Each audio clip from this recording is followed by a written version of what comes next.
West Coast Cookbook and Speakeasy with Chef Justice Putnam. Netrootsradio.com.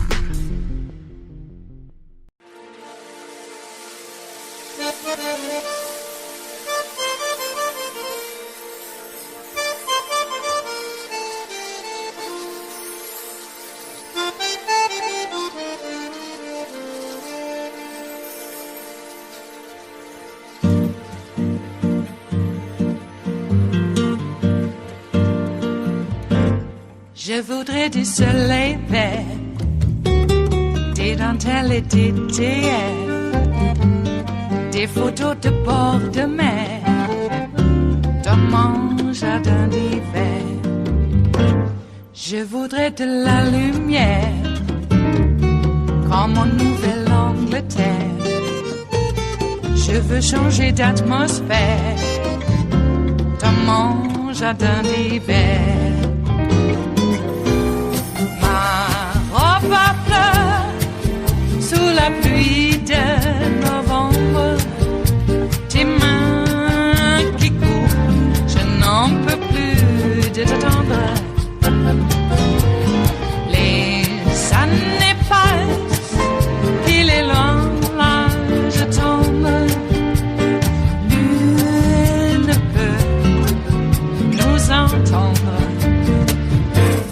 Je voudrais du Fred Astaire, revoir un latte. After a lot of online sleuthing by disinformation researchers, particularly Russian disinformation researchers, the Wall Street Journal has just published this bizarre report about one of the largest, most widely followed pro-Kremlin, pro-Russia, pro-Putin social media networks on Earth. First of all, the amazing thing that they report is that this network apparently is controlled by an American woman who is reportedly pretending to be Russian. She is pretending to have been born in eastern Ukraine. She was not born in eastern Ukraine. She was born in New Jersey, but she's claiming to be of Russian origin when she is not. She has reportedly been running this major online network supporting Russia in the war in Ukraine with accounts on Telegram and Twitter and YouTube and Spotify. There's even a podcast where she apparently speaks in a kind of fake Russian accent.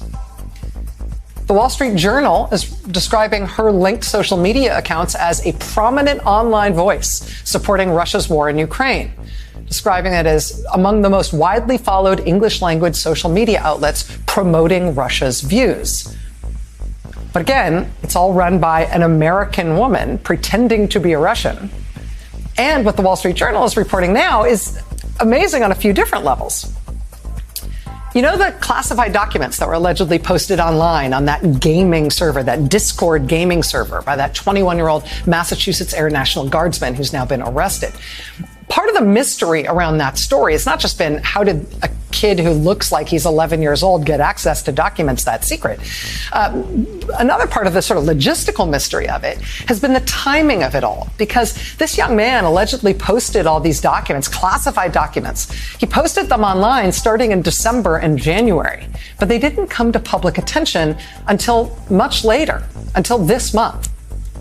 Well, according to the Wall Street Journal, part of the reason that happened the way it did, part of the reason these documents finally came to public attention after languishing on this gaming Discord server where nobody was noticing them, is because one particular social media account with a big following, this one social media account with a big following for being pro-Russian and pro-Putin, the one run secretly by this American woman, her Telegram account started posting these documents to their own Telegram account a couple of weeks ago on April 5th. So the Massachusetts Airmen had been posting them on this Discord server.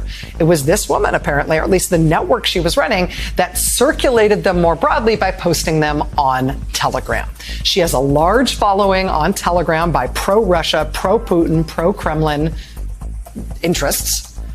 Big Russian accounts started picking up these documents only after she posted them to Telegram, started circulating them more widely, and then that's when the Pentagon finally noticed them and started investigating.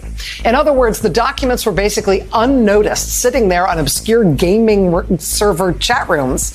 They didn't get noticed at all until this big pro-Putin social media account put them into circulation. There's a bunch of things that are very interesting about this. I mean, one, this pro-Putin social media network, which played this key role apparently in circulating these classified documents, the woman who reportedly runs that network is not only American, even though she claims to be Russian, but until November, according to the Wall Street Journal, she was in the United States Navy, stationed at Whidbey Island. That seems like a problem. Another point here, perhaps a bigger problem here, is that there is a Fox News Channel problem associated with this. In this whole scandal about these classified documents being posted online, you might have heard along the way that some of the documents were altered. So it wasn't just that this was all classified material that the public was never supposed to see. Part of the issue here was that some of these documents were altered from what they originally said. Well, according to the Wall Street Journal, the changed documents, the doctored documents, are the ones that were posted online by this woman, or by the network that she was running, this pro-Putin, pro-Russia social media network, which put these things into wider circulation.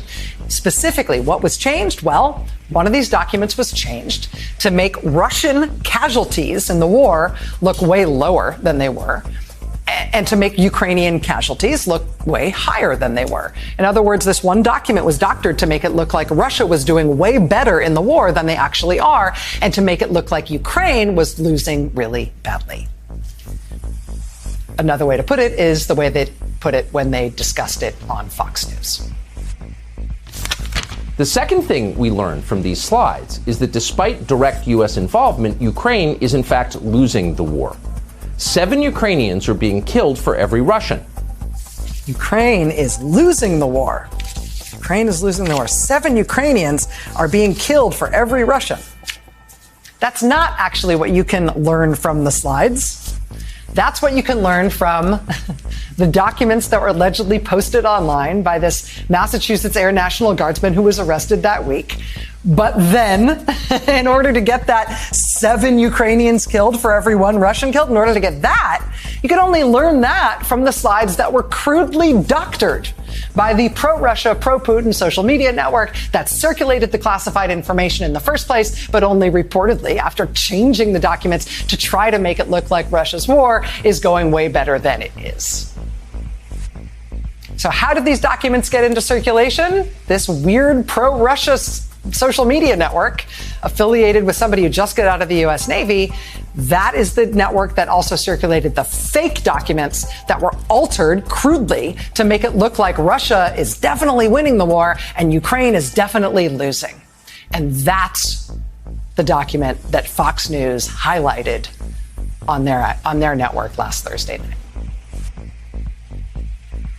It is Tuesday, the 18th of April of 2023. And you are in West Coast Cookbook and Speakeasy. I am your chef de cuisine, Justice Putnam. Gunner the English Bulldog is our snoozing sous chef. And our daily special is Tarrytown Chowder Tuesdays. Did you know that a small scant dash, a mere pinch of hot smoked Hungarian paprika will make all the difference in the world? You know it always has. And it always will. Okay, well, we got all the taglines out of the way, all the stingers, and here we are, Tuesday, moving on through the week. The Dominion Fox trial apparently has begun. I saw a couple of posts by Henry Littman about it. No cameras allowed in the courtroom because irony has gone to the waiting room instead. Anyway, that's the way that is. I don't even think you can live stream it inside. Would be nice to have audio. Wouldn't that be nice? Yeah, it would. Anyway, I guess they being the judge, the Delaware judge, doesn't want to make it any more of a spectacle than it already is. But, okay. I like the idea of Fox, being exposed for the world to see, and it's a little bit different when you're reading it from a transcript, In Watergate, remember Watergate? We were all there, most of us at least. here in West Coast Cookbook and Speakeasy. Yes, indeed. But regardless, during Watergate, people read the transcripts. They read the tapes, the transcripts of the tapes that Nixon recorded in the Oval Office. But it wasn't until they actually heard the vile profanities coming out of Nixon's mouth did it really turn. I just have to say. So no wonder ever since then they've been trying to clamp down on anything like that happening again. And isn't it funny that the same actors from Watergate are involved right at this very moment? And I'm looking at you, Roger Stone. I'm looking at you, Manafort. Quite a few others, too. Quite a few. And apparently, since they can't necessarily propagate enough to create a newer generation of whatever that is, they had to recruit. They had to groom the young Nazis to become the Nazis we know today. And that's what they are. Why mince words? Oh, you're not calling that gun the proper name. It's an Armalite rifle. Rah, rah, rah, rah, rah.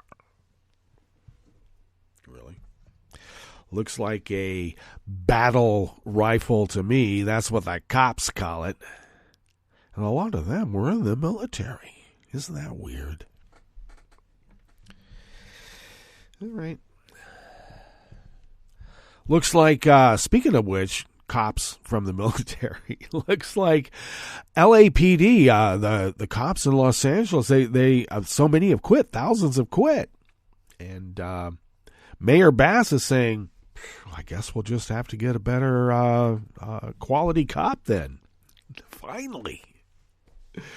Really hard to get rid of bad cops, and if they're just going to quit, makes the job a lot easier, doesn't it? Especially when you want to fill your police department with some actual knowledgeable, humane keepers of the peace. How about that? All right, I like my cops to be keepers of the peace rather than pieces of shit. Don't you? We all do. All right.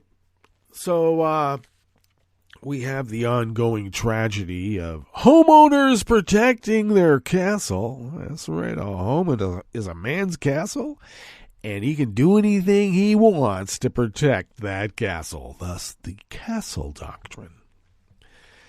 Though some might consider that their driveway being their castle that they have to defend at all costs might be extending that castle doctrine a little too far.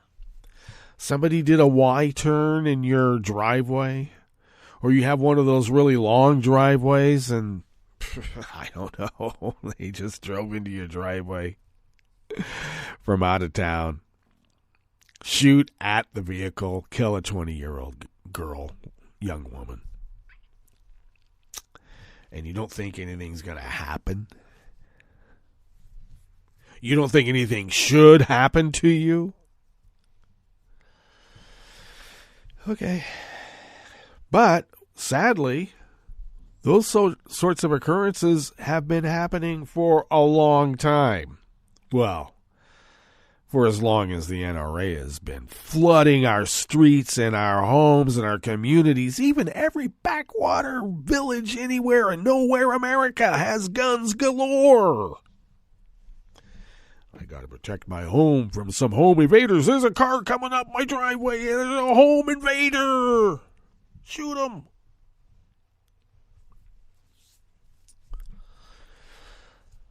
So we have Fox News, right? Are they feeding into that paranoia? I don't know. Used to be just the local TV channels, you know. The local newspapers. Because blood and gore sells, especially on the local level. Gotta have the police blood. Why put it on page 3? Put it on the headline above the mast. Jeez. But anyway, Fox News supplanted what local TV used to take care of. All crime all the time. Somebody's garage door was ajar. He knew he'd closed it. Filed a police report. Be afraid. Okay. So then this guy, he's 85, not 80. 84, 85, who shot the young 16-year-old black kid. Oh, boy. Fortunately, that kid's going to survive. And they're saying, he's going to make a full recovery, but no one ever talks about the mental anguish that it takes to get shot.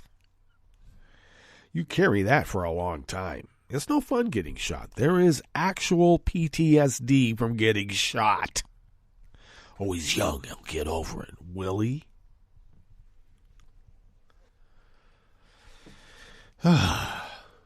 So,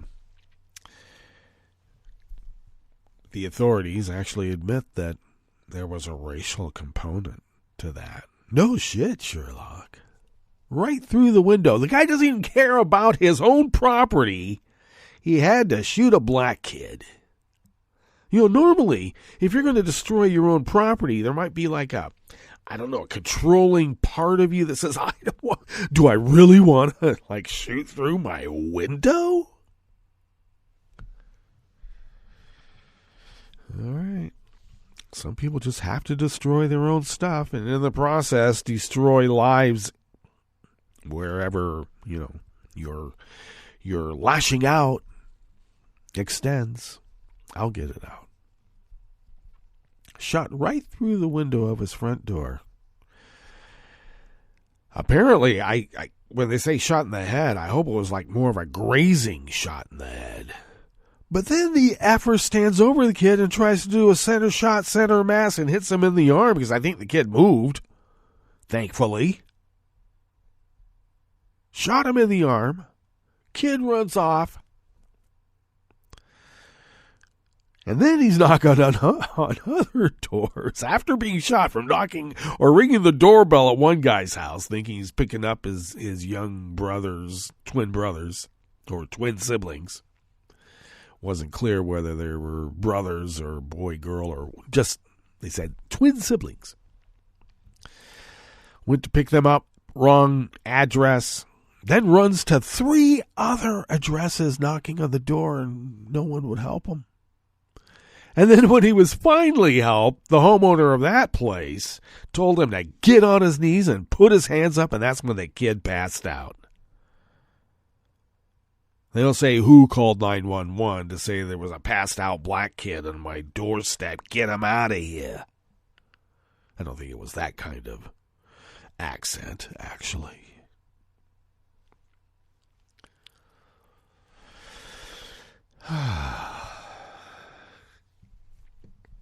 And apparently, we lack Christian values. No shit, Sherlock. If you got a gun and you're willing to shoot through your own property because you're so afraid of the black kid, apparently the black kid hulked up. They always do. Which reminds me, they let the 84-year-old guy out after a 20-minute interview instead of taking him for a 24-hour hold. Why? Because he told the cops things that the cops use themselves to survive. When I say survive, I mean the liability and litigation that occurs from their actions. And what is that? The guy said, I was afraid. The black kid hulked up. I had no choice but to shoot him in the head, then to plug him at center mass, but the effer moved, and I got him in the arm.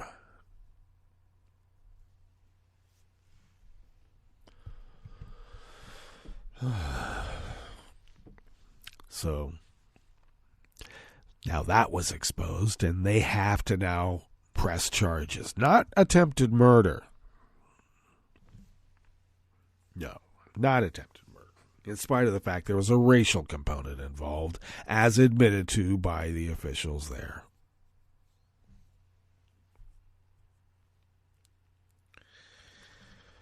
I've often wondered, when cops are involved in these shootings, like the one where they said the cops are absolved of any wrongdoing, where they shot like 8 cops, 90 some odd times at this one guy. Running away. They said he had a gun. He didn't. Pulled him over because they said he had a broken taillight. Really? That's the oldest cop scam in the world. Black guy. Then they said he shot at them, and that's why they had to follow him. And then he had never, this is another thing, he'd never, you know the case or the issue I'm talking about. I'd give you the name, but I'm stuck. I'm sorry. But regardless, you know what we're talking about here.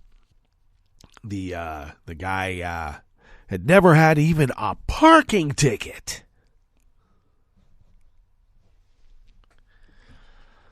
So it makes you wonder why he might have been firing out the window of his own car with a gun they say was his. Ballistics showed that the bullet that they recovered came from that gun. Now, I suppose that was the driver's gun. That's all we've heard, was it? Anyway, so this guy runs without a gun. They say that he was going for, something in his belt, like a crossover move to pull out a gun, which is a lot of times a move to keep your pants from falling down. So don't wear baggy pants when you're running from the cops. Man. Anyway, so they plug him, 8 cops plug him over 90 times, almost 100 times. 46 shots, or they didn't plug him, they shot at him 90 some odd times. 46 times that guy was hit by bullets. Hit him in the heart, hit him in the arm, hit him in the spleen, hit him in the liver, hit him in the head, hit him in the wrist, the neck, etc., etc., etc. But I've often wondered, when cops put out that much lead, do they get in trouble for all the shots that didn't hit? I think that's where they get in trouble. You mean you only hit them like not even half the amount of times? To the firing range for you, mofo. Learn to shoot. Everybody's got to have a gun. Everybody. Even a 2-year-old. 2-year-old granddaughter. Yeah, got her own shotgun and a sparkle pony, so it's okay. No, it's not. I give 2-year-olds, I don't know, like those puzzles with the big ol' ass pieces. Those? Yeah, you give those to them. I like to give those. Little educational things. Tactile things that 2-year-olds can, use and then learn from. I like that. What are they learning from? A gun? What is a gun used for? Killing. It's not for hoeing a row for your tomatoes. It's for killing. You're giving a 2-year-old that? Don't talk to me about grooming. I like to give 2-year-olds those puzzles. I like to give them like some books that they can, big old ass books. I don't know. 2-year-olds, are they outgrown the those like mobiles that they can make noise and have colored lights reflecting from the sunlight and all that? Huh? No. The 2-year-old is not getting a rifle, no matter what gender. Give me a break. All right. And we're the groomers, apparently. We're the ones that are destroying the morality of our children because we want them to know empathy. We want them to know inclusion. We want them to know how to be good neighbors in a representative democracy, and they don't like any of that, even more so the representative democracy. Sounds like Nazis to me. Let's close all the libraries. Well, that's book burning right there, if you ask me. That is a high-tech book burning. Oh my, I could go on and on and on, but I do, or I should say the royal we do take the time here in West Coast Cookbook and Speakeasy to curate a show for you. So what do we have in store? Well, before we get into what we have in store, just as a reminder at the top with Rachel, that Discord intel leak was only exposed because Russian propaganda produced from the leak found its way to a pro-Russia social media network run by a former Navy NCO under investigation by the FBI, right onto the Fox network. Happens a lot, doesn't it? Sure does. And what's up with our military types involved in all sorts of, I would call, treasonous activity? I guess I'm a romantic, aren't I? Yes, I am. Then on the rest of the menu, the Oklahoma sheriff, who along with other officials recorded threatening local media with violence, is now investigating local media for recording their secret meeting.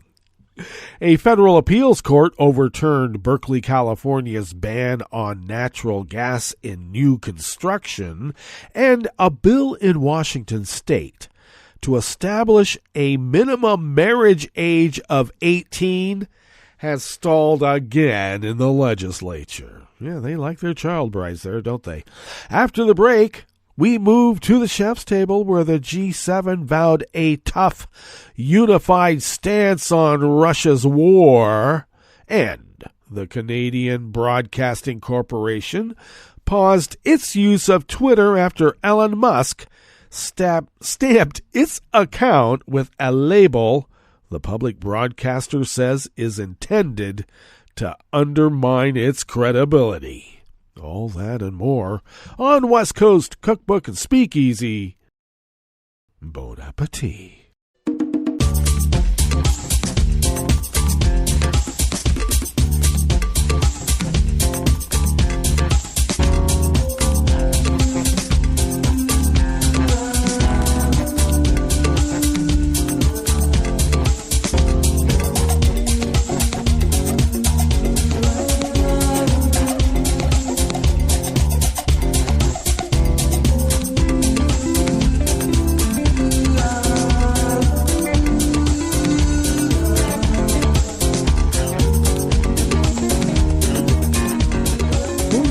To forego the usuals at this point, except to remind you that Kelly Lincoln is monitoring the chat room that can be found at our homepage at netrootsradio.com, and she does a lot more than just that. Thank you, Kelly. And Tom is taking care of our social media feeds like Spoutable, Twitter, and Mastodon at Netroots Radio, and Tom takes care of a lot more than that as well. Thank you, Tom. Follow me on Twitter, Mastodon, and Spoutable at Justice Putnam for those show notes and links diaries on Daily Co's, and become recurring Patreons of Netroots Radio because, well, we need the help, so thank you. All right, this first offering here in the Bistro Cafe of West Coast Cookbook and Speakeasy is out of Raw Story by Sarah K. Burris.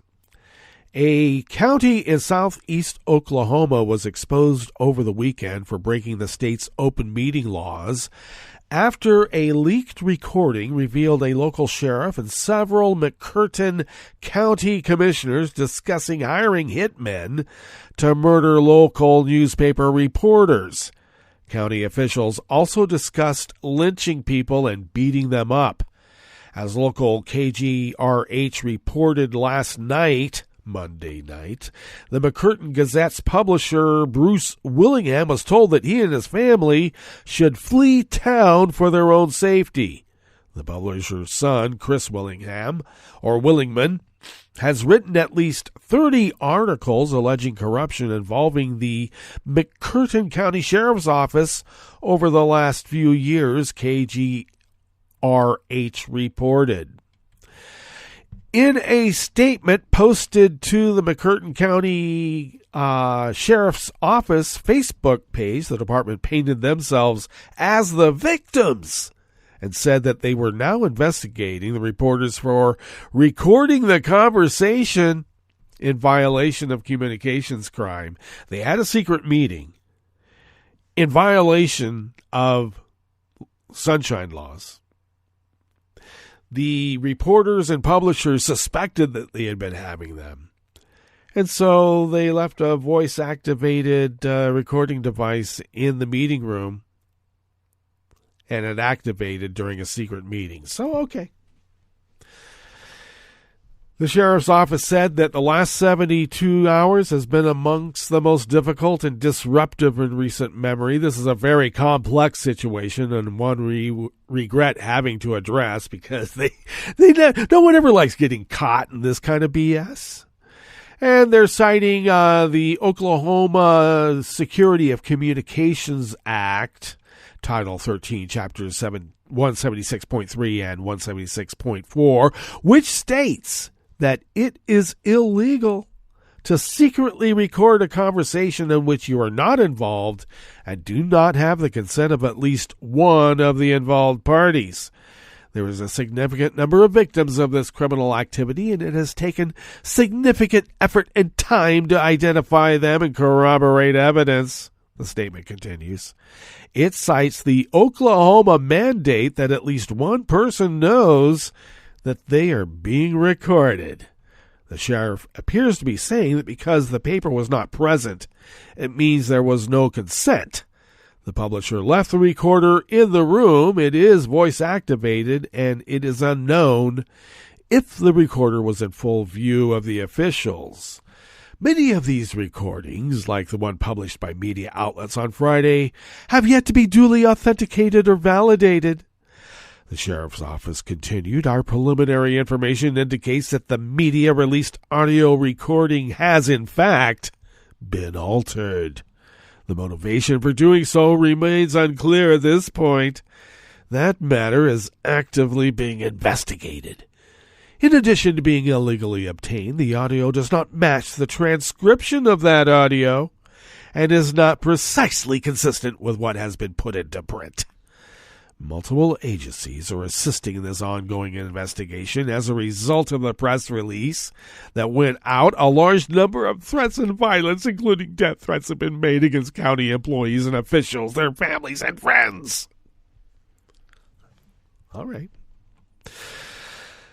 There will be continued press releases from this agency as the investigation comes to a close and findings are forwarded to the appropriate authorities for felony charges to be filed on those involved.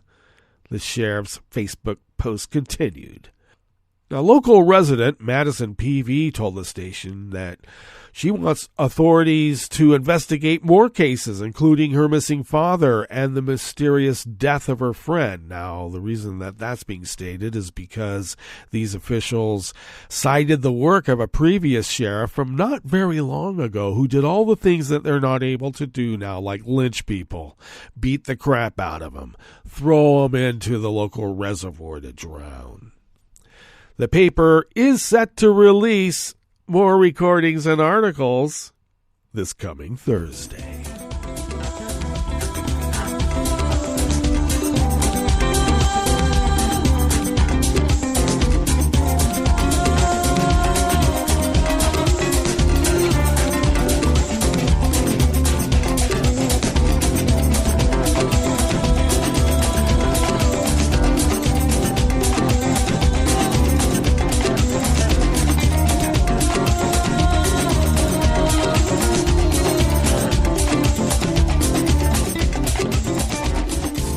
Associated Press brings us this next offering here in the Bistro Cafe of West Coast Cookbook and Speakeasy Tarrytown Chowder Tuesdays. A federal appeals court yesterday, Monday, overturned Berkeley, California's first-in-the-nation ban on natural gas in new construction, agreeing with restaurant owners who argued the city bypassed federal energy regulations when it approved the ordinance. The measure, which took effect in 2020 to cheers from environmentalists, was intended to reduce emissions of greenhouse gases that contribute to global warming. With some exceptions, it banned new residential and commercial buildings from installing natural gas piping in favor of electrical lines. A lawsuit by the California Restaurant Association claimed the regulation violated federal law that gives the U.S. government authority to set energy efficiency standards for appliances such as stoves, furnaces, and water heaters. And yet, California has always led the nation on each one of those that they listed. Anyway, the Ninth U.S. Circuit Court of Appeals in San Francisco rejected a lower court judge's decision 2 years ago that upheld the Berkeley Ordinance. In her 2021 decision, U.S. District Judge Yvonne Gonzalez-Rogers said the city was not trying to regulate energy efficiency for appliances, only the fuel they used. But Judge Patrick Bumate wrote in a 3-0 Ninth Circuit ruling that a local ordinance that bans appliances such as gas stoves impacts the quantity of energy they consume, which is regulated by the federal government. John Conde, president of the Restaurant Association, hailed the decision. Berkeley's ban was an overreaching measure beyond the scope of any city. Cities and states are not equipped to regulate the energy use or energy efficiency of appliances that businesses and homeowners have chosen.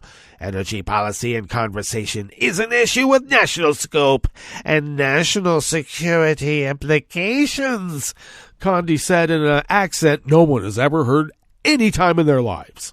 Supporters of the ordinance said the decision would not affect a small number of other California cities that have promoted electrification in their building codes. The ruling was expected to be appealed, according to a statement from a group of environmental advocates.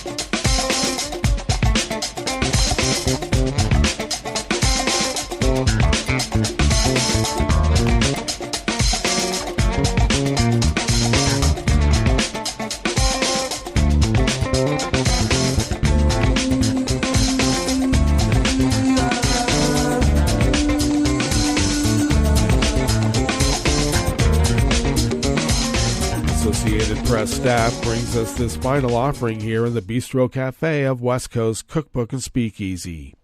A bill in Washington state to establish a minimum marriage age of 18 is stalled again in the legislature. According to nonprofit organization Unchained at Last, between 2000 and 2018, nearly 300,000 children were married in the U.S., and most of the marriages were between girls and adult men.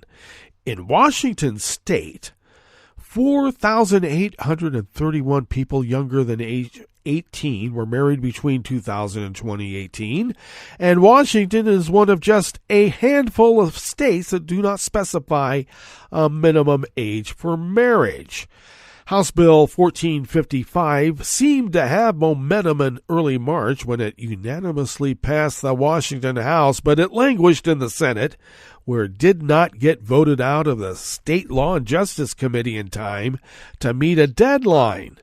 This year, states including West Virginia and Wyoming raised their minimum marriages to 18, with some exceptions, and in the Pacific Northwest, Oregon's minimum marriage age is 17, while in Idaho, the minimum age is 16, according to the organization.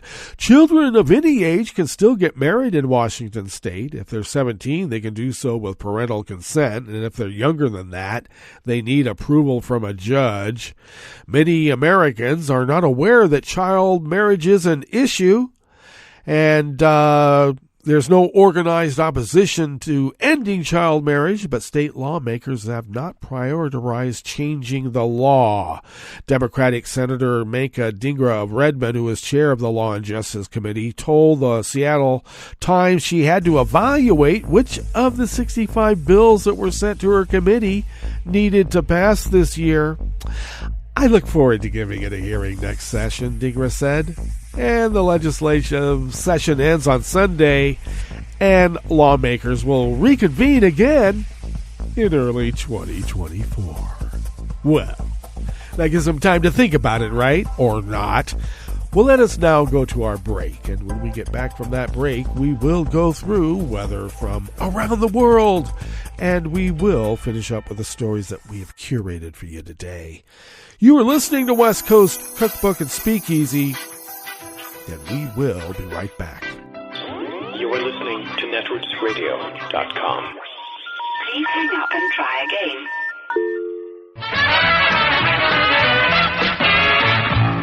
From a point at sea to the circles of your mind, a new force is at work for planetary transformation. New radio for a new Earth.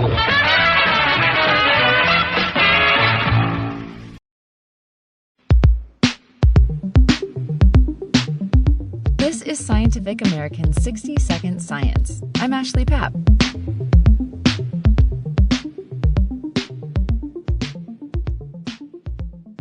Okay, listen to this.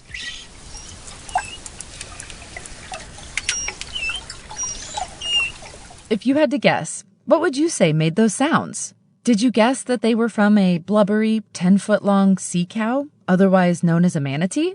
If you didn't get it, don't be too hard on yourself. That's what manatees sound like when they're communicating in the warm, shallow waters around Florida. And researchers are starting to learn how to decode this crazy, high-pitched chatter. We know that manatees produce vocalizations via the vocal folds in their throat, similar to how humans and other mammals produce noise.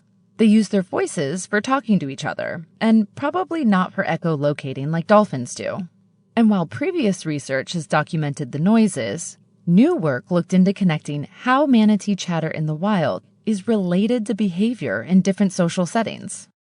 Beth Brady, a marine mammologist at the Mote Marine Laboratory and Aquarium in Florida, ran the new research. She says that manatees use vocalizations to convey all sorts of things, kind of like the way a house pet lets you know that they're not into that new brand of food, or they're really happy to see you at the end of a long day.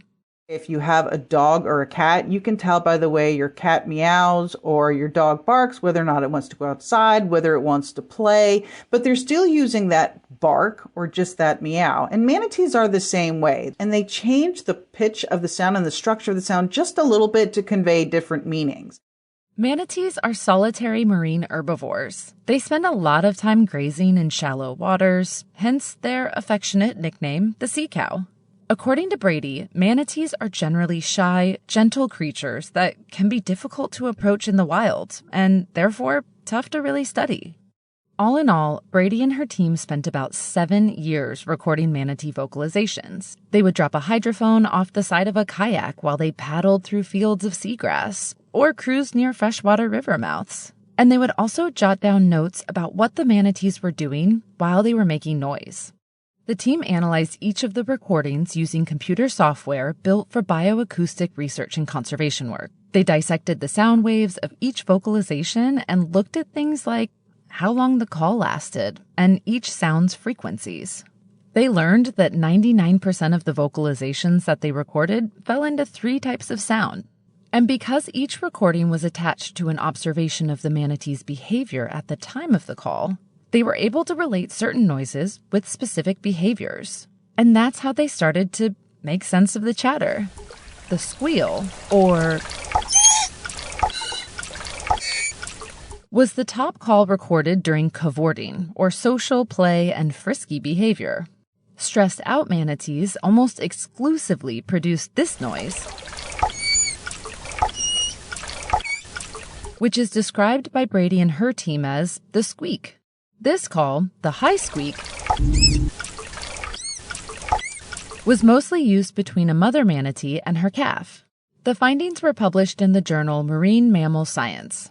This new information is useful in a lot of different ways. Manatees are what's known as a keystone species. This means that by better understanding how this one species is doing, researchers can infer a lot more about the overall health of the coastal Florida ecosystem. Case in point, there's a lot of seagrass missing from over in the Indian River Lagoon area, and a lot of manatees, unfortunately, perishing due to this. But seagrasses are also important for other species. You have sport and game fish who use seagrass beds for their juvenile nurseries. You have other animals such as seahorses who use that, and it's food for turtles as well. So when you lose manatees, you're also losing, it's also an indicator of general health of an ecosystem. There's also the issue of climate change. Marine ecosystems are changing rapidly around the world because of it. Understanding the manatee's hidden language might offer us a sonic warning system that we never knew existed. Brady also says that the things they learned about the Florida manatees can be useful when it comes to understanding and protecting the other, lesser-studied manatee groups around the world. Whether or not there's a universal manatee language remains to be seen. But we're starting to understand that there's a lot more to manatee squeaking and squealing than pure chatter.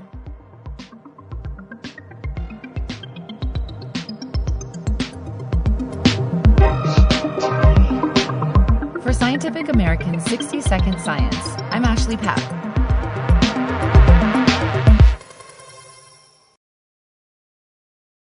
Hi, it's Tom. Could we humbly suggest your donation to netrootsradio.com? All we've got to run this 24-hour powerhouse of progressive resistance radio is what comes out of our own wallets. And you are our biggest donor. And it doesn't take much, $3, $5. Just go to the bottom of our netrootsradio.com page and hit our secure donate button. Heck, you can even make a recurring contribution. So donate what you'd like at the bottom of our netrootsradio.com's homepage. Because you are our biggest donor. netrootsradio.com. Together, we are Resistance Radio.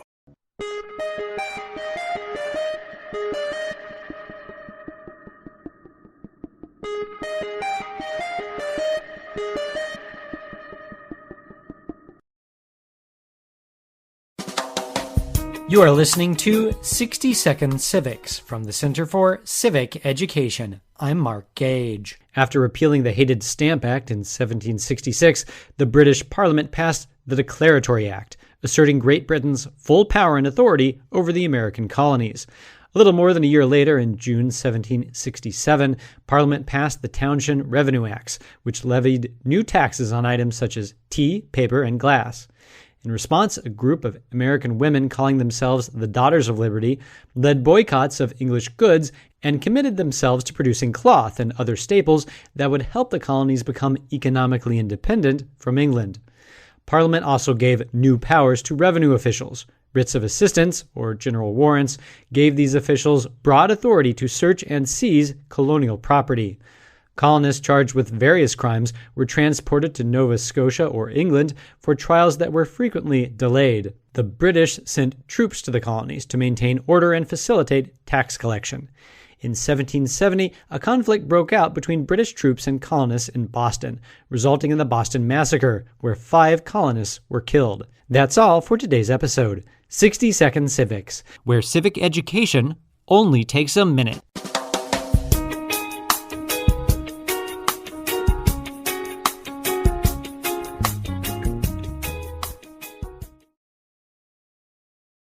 I'm Rick Smith, and this is Labor History in 2. On this day in labor history, the year was 1857. That was the day that Clarence Darrow was born in Kinsman, Ohio. Darrow was perhaps the original U.S. labor lawyer. Known to be a friend to underdogs, Darrow once supposedly said, quote, "Lost causes are the only ones worth fighting for." Clarence learned his concern for his fellow man from his family. His childhood home was a stop on the Underground Railroad. In 1887, Clarence moved to Chicago to pursue his law career. But his first big client was not an underdog. In fact, he ended up working as the general counsel for the Chicago and Northwestern Railroad. But then the 1894 strike by Pullman workers led him to quit his job. and instead he defended Eugene V. Debs, the president of the American Railway Union. Debs had been imprisoned for his support of the striking Pullman workers. The case went all the way to the U.S. Supreme Court. Although Darrow lost, his reputation as a lawyer for labor was sealed. Over the years, he would go on to successfully defend Big Bill Haywood, leader of the industrial workers of the world, when he was accused of murder. Darrow's most well-known case, however, was the Scopes trial. Darrow defended a high school teacher, John Scopes, who had the audacity to teach evolution to high school students in Tennessee, something that was quite controversial at the time. The trial became a major news event. 200 reporters from across the nation covered the case. Darrow won, which was seen as a major shift towards the teaching of science in the classroom. Clarence Darrow is still beloved in Chicago, which holds a ceremony each year remembering his work as a champion of the people. Labor History in 2 brought to you by the Illinois Labor History Society and The Rick Smith Show.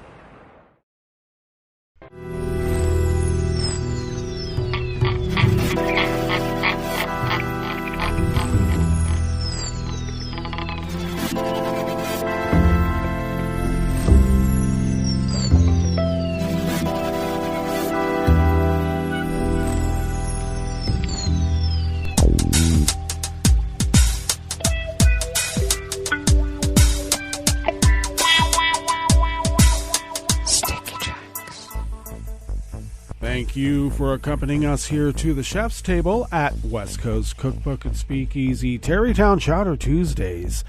We always begin, whether from around the world, along the banks of the Rogue River in the Rogue River Valley of Southern Oregon on the west coast of the continental United States of America, where it is currently 33 degrees Fahrenheit, expecting a high in the upper 40s.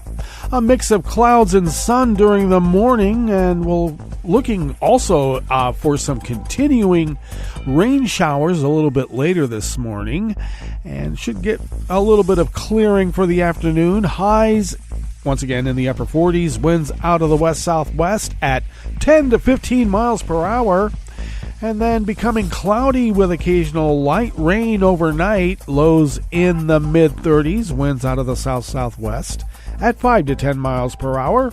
And then showers tomorrow morning with some clearing in the late afternoon. Highs in the upper 40s, low 50s.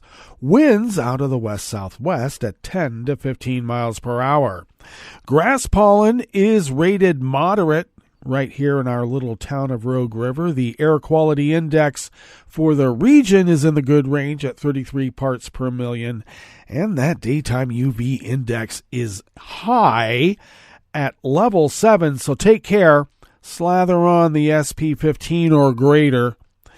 Barometric pressure is falling at 30.03 inches. Visibility is at 9 miles, and relative humidity is at 96%. Weather from around the world is brought to you by a crowd of crowdsourced weather stations that a crowd crowdsources from around the world. London is 51 degrees and cloudy. Paris is 61 and fair. Rome is 60 degrees with a rain shower and a flood advisory. Kyiv is 51 and mostly cloudy. Kabul is 52 and cloudy. Hong Kong is 80 degrees and partly cloudy.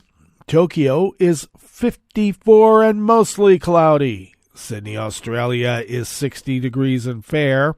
San Francisco, California is 50 degrees and fair, and New York is 52 degrees Fahrenheit, cloudy with a small craft advisory. And that is weather from around the world, brought to you by a crowd of crowdsourced weather stations that a crowd crowdsources from around the world.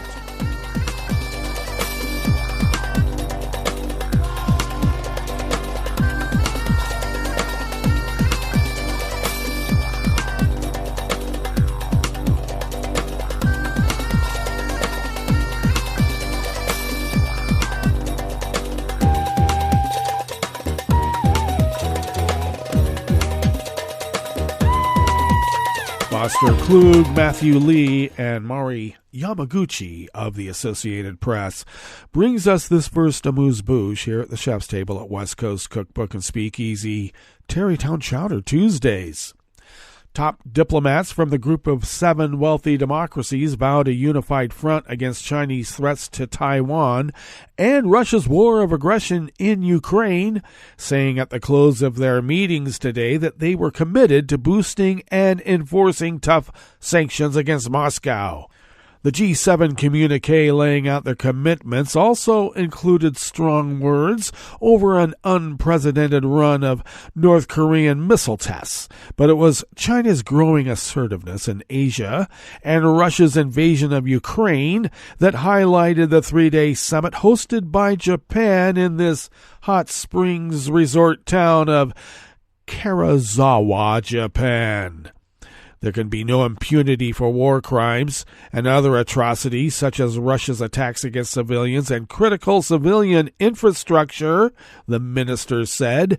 We are committed to intensifying sanctions against Russia, coordinating and fully enforcing them, the communique said, and with support for as long as it takes Ukraine as it defends itself. The foreign minister's communique was prepared as a template for global leaders to use at a G7 summit that will be held in Hiroshima next month, and included language about Iran, Myanmar, Afghanistan, nuclear proliferation, and other grave threats.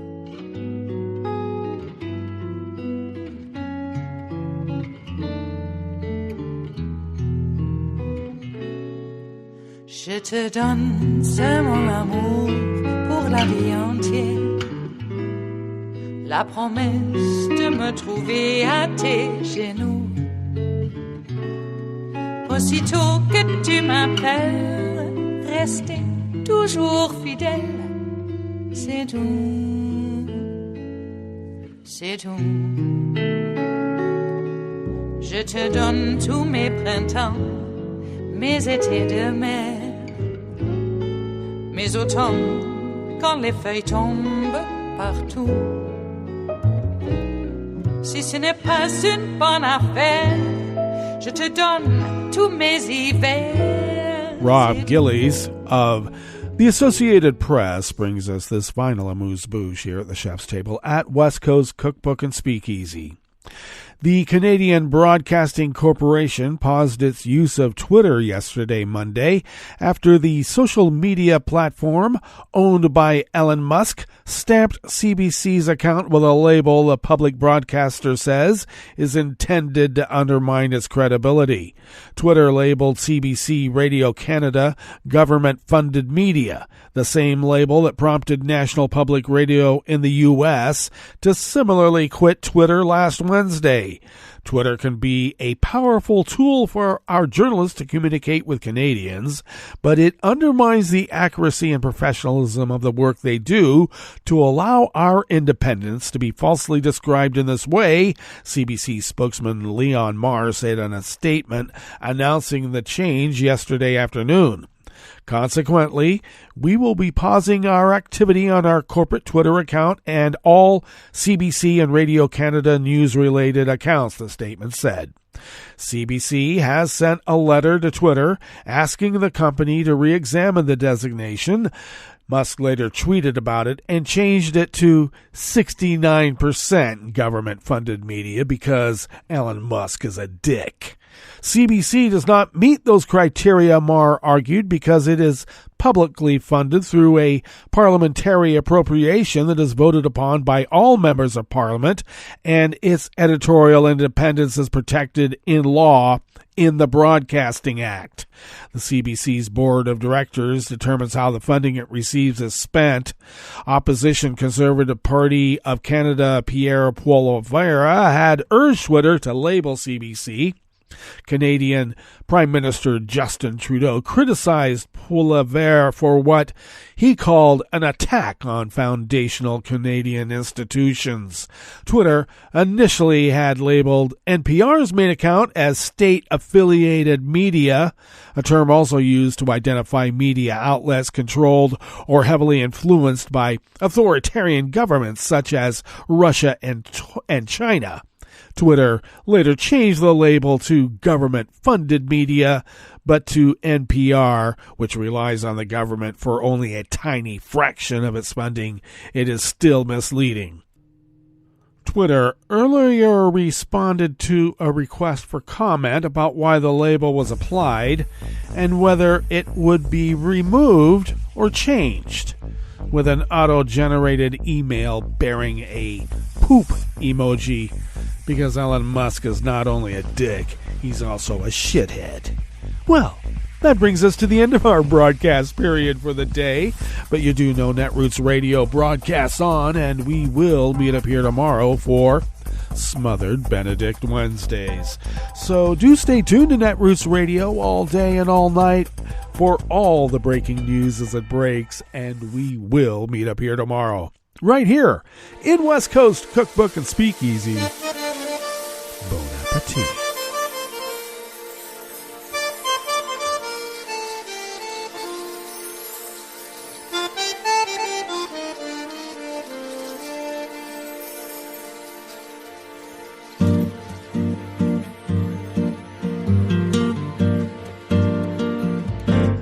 Je voudrais du soleil vert, des dentelles et des théâtres, des photos de bord de mer, dans mon jardin d'hiver. Je voudrais de la lumière, comme en Nouvelle-Angleterre. Je veux changer d'atmosphère, dans mon jardin d'hiver.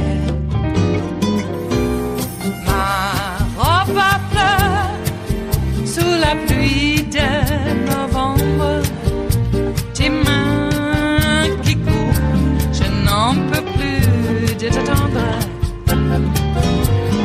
Les années passent, il est loin l'âge tombe, nul ne peut nous entendre. Je voudrais du Fred Astaire, revoir un latte Goël. Je voudrais toujours te plaire dans mon jardin d'hiver. Je veux déjeuner par terre, comme au long de golfe clair, t'embrasser les yeux ouverts dans mon jardin d'hiver.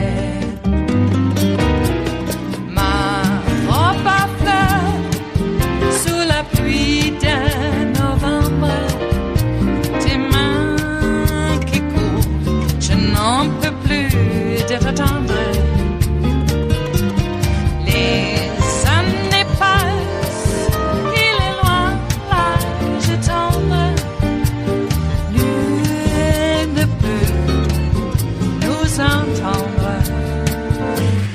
Ba-da-da-dum-di-da-dum, ba-da-da-dum-di-da-dum, ba-da-da-dum-di-da-dum, dans mon jardin d'hiver.